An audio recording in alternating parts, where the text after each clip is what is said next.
जय श्री राधे कृष्णा। मैं आपको बताने जा रही हूँ वक्फ की प्रॉपर्टी पर जेपीसी का गठन हो गया है। अब इसमें जो विपक्ष है, भाईजान है, वो इसका बहिष्कार कर रहे हैं। ये सबको ऐसी मिर्ची लगी हुई है, तिलमिलाए हुए घूम रहे हैं। ऐसा झटका लग गया है कि संसद यानी कि पार्लियामेंट में भी हंगामा हुआ, लेकिन इन सबके बीच भी तब भी इसको लागू किया जाए, यानी कि वक्फ जो बिल है तो ये अब जेपीसी का गठन होने से इसकी जितनी भी संभावनाएं जो थी कि हाँ कि अब ये इस पर गलत कार्य होगा या इनकी प्रॉपर्टी जो दान में दी गई है, दान के नाम पर बड़े बड़े मौलानाओं और बड़े बड़े लोग इसको खा जाते हैं और छोटे को जो दान की जाती है गरीबों को, उन तक पहुंच ही नहीं पाती। कहीं पे भी अगर वो नमाज पढ़ ले या कोई भी ऐसा कार्य कर ले तो वो जमीन भी उनकी वक्फ की हो जाती है। तो इन सब से निजात दिलाने के लिए इसका गठन किया गया है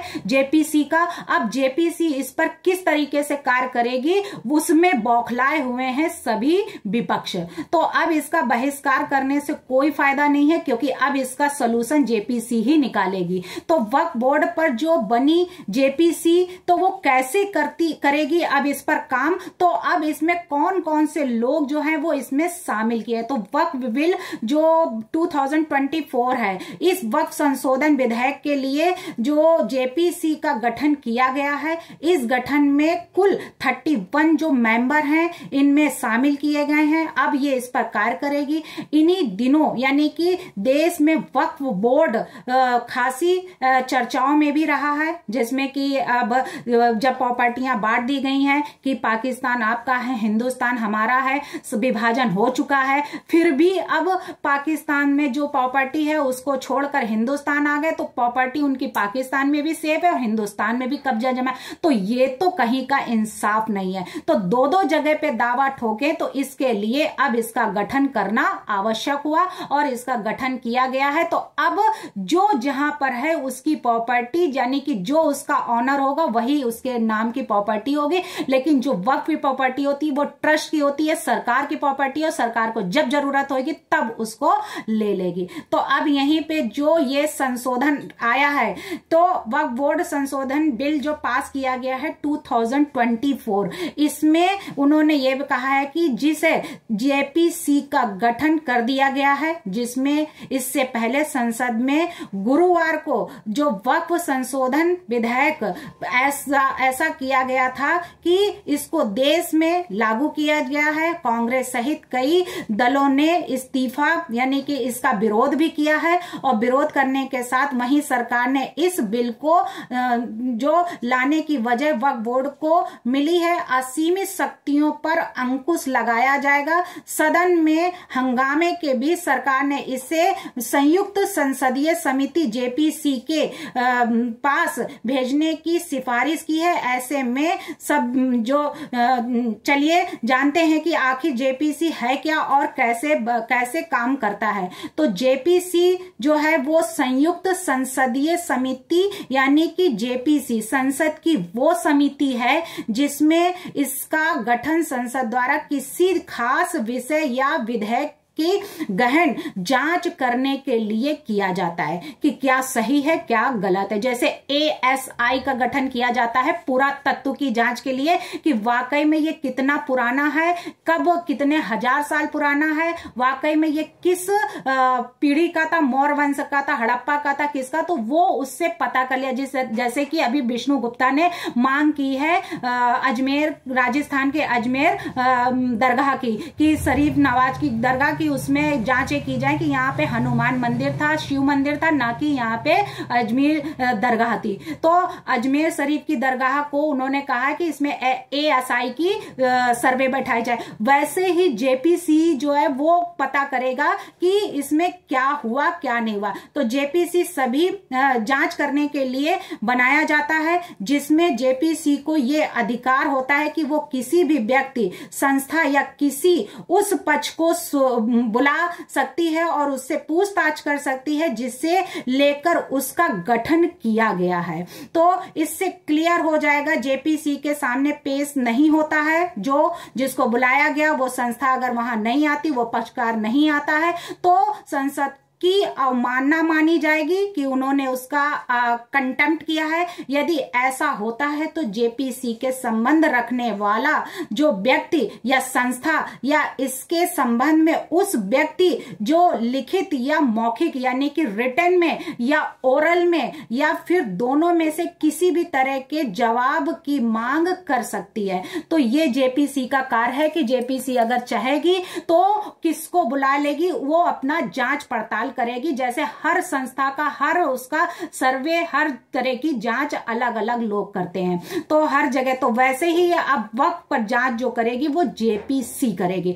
तो वक्फ संशोधन विधेयक के लिए एक कमेटी बनाई गई, वो है जेपीसी, जिसमें ज्वाइंट पार्लियामेंट्री कमेटी कहा गया। जेपीसी की बुधवार यानी कि वेडनेसडे को 27 नवंबर को 8वीं बैठक में हुई। हाँ, ये सारी बातें जो क्लियर हुई हैं, इसमें इस बैठक का जो विपक्ष में बहिष्कार कर दिया है कि हम इसको नहीं मानते। विपक्ष नेताओं में बैठक के बीच में ही छोड़ दिया उन्होंने कि हम इसको नहीं मानते और हम जा रहे हैं। इतना ही नहीं बल्कि विपक्ष के नेताओं ने जेपीसी की अवधि बढ़ाने की भी मांग की है और ये कहा है कि इस पर आगे की कार्रवाई करी जाए, ये ऐसे नहीं होगा। तो इन सबको ध्यान में रखते हुए क्या अब जो ये दिल्ली में वक्फ संशोधन विधेयक पर जेपीसी की बैठक हुई, इस बैठक में शामिल होने वाले सांसद पहुंचे। इस दौरान विपक्षी जो नेताओं ने बैठक का बहिष्कार कर दिया, उसी बीच बैठक को छोड़ दिया और उसमें जो अध्यक्ष 29 नवंबर को जेपीसी के वक्फ संशोधन रिपोर्ट का मसौदा पेश करने की घोषणा भी की गई है कि जो भी हुआ है इसकी जो डिक्लेरेशन है वो 29 नवंबर तक पेश किया जाए, यानी कि कल तक आज की तारीख दी गई है। तो क्या वाकई में अब उसका डिक्लेरेशन ये अब लेकर आएंगे कि हाँ कि इसमें क्या था, वाकई में अब जो जेपीसी है इस पर कार्यवाही करनी शुरू कर देगी। इसका सभी विपक्ष दलों के ने विरोध किया और जमकर विरोध किया। संसद में इतना हंगामा हुआ, लोगों ने सीटें पटकी, लोगों ने छोड़ छोड़ के वहां से चले गए, यानी कि उनको ऐसा लगा जैसे कि उनकी कोई ऐसी बुराई कर रहा हो कि जैसे उनको कान का पर्दा ही फट रहा हो कि छोड़ के अब चले जाओ, नहीं तो इसमें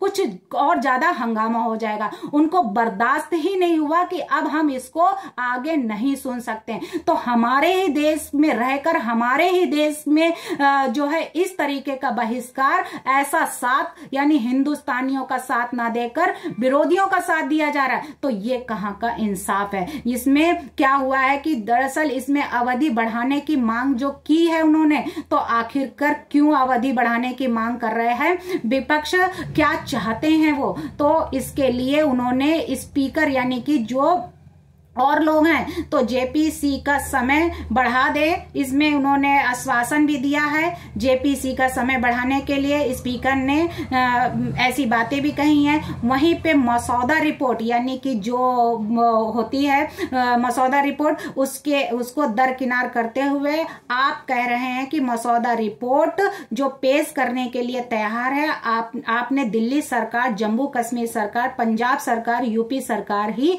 बात नहीं सुनी है। तो इन सब के लिए उन्होंने इस पर गलत जो वो किया है, तो इसके लिए अब पूरा कौन करेगा, कौन इसका जो है साथ देगा, तो ये सारी बातें देखते हुए उन्होंने ये बताया हुआ है। तो जेपीसी अब क्या पूरी कार्यवाही कर पाएंगे, क्या वाकई में जो ये लोकसभा अध्यक्ष ओम बिरला जो लोकसभा सांसद हैं, मिलकर पैनल के अध्यक्ष और बीजेपी सांसद जगदम्बिका और पाल और विपक्ष की राय के बिना एक तरफा निर्णय लेने का आरोप लगा चुके हैं। तो क्या वाकई में, तो अब इस बैठक में यानी 5 नवंबर को हुई 7वीं बैठक में जो ये सारी बातें हुई थी, तो अब उससे क्या क्लियर हो जाएगा, क्या वाकई में अब सारी चीजें बिल्कुल साफ हो जाएंगी, जेपीसी क्या अब बिल्कुल क्लियर कर देगी वक्फ बोर्ड का मामला, यानी कि जो ये बिल है इसमें सब क्लियर हो जाएगा कि कौन सी वक्फ की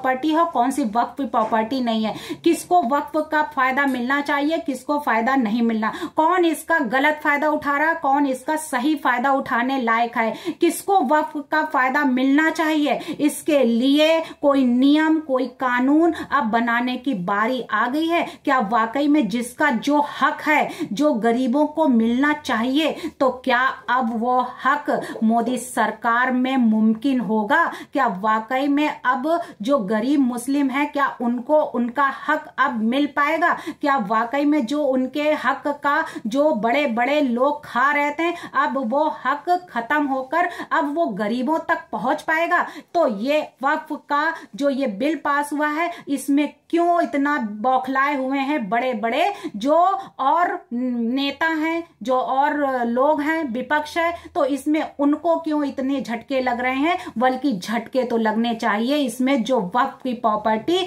जो कब्जा जमाए हुए बैठे हैं, तो उनको मिर्ची लगनी चाहिए। लेकिन उनको मिर्ची ना लग के इसमें विपक्ष को इतनी मिर्ची क्यों लग रही? क्योंकि उनको पता चल गया है कि जो वक्फ की प्रॉपर्टी के नाम पर इतने घपले होते थे, अब वो घपला वो कैसे करेंगे, कैसे देंगे इस पे साथ उनका, और कैसे पहुंचेगी ये दान की प्रॉपर्टी गरीबों तक। धन्यवाद।